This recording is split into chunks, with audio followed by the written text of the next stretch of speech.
They left no seat for me at the table, so I walked away the glass house. The room froze.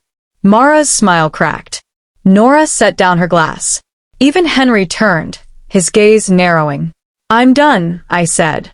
Done carrying everyone else's weight. The late-night calls when bills pile up. The errands. The loans I covered when Caleb's plans fell apart. I'm done.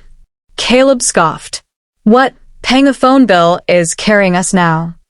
I didn't blink. "You haven't paid your own rent in years." Grace's hands stilled at the sink.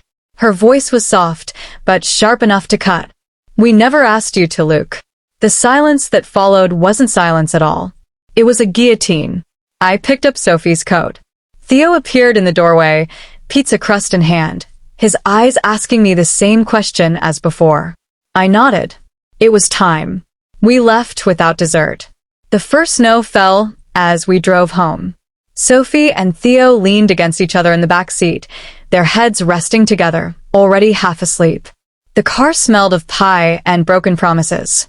I cracked the window, let the cold bite my skin, and finally admitted the truth.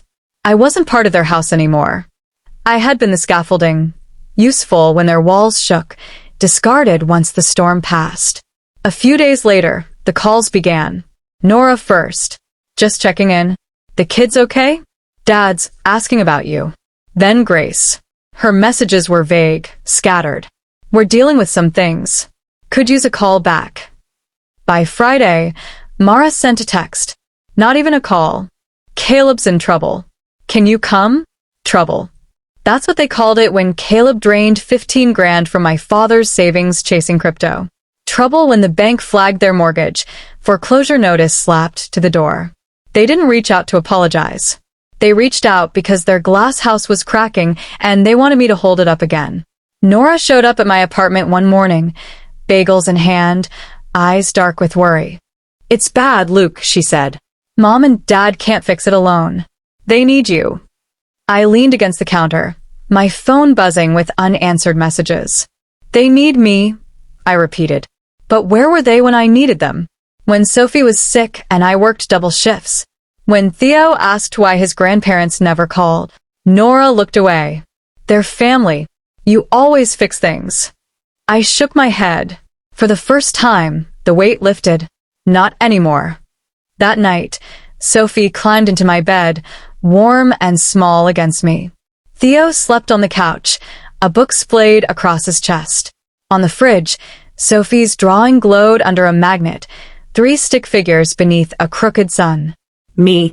Her. Tay. No one missing. I used to think love meant carrying everyone else's burdens, like a bridge bearing every crossing. But I've learned something different. Love isn't about carrying everyone.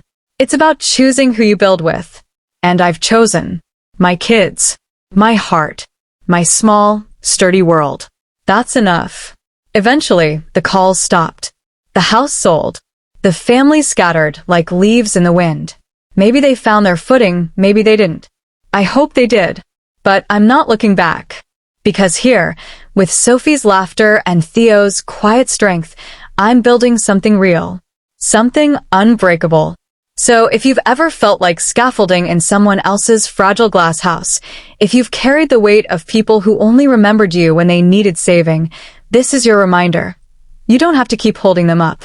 You get to choose who you build your house with. This is my story. Now it's your turn. Drop your story below, because together we can build something that lasts.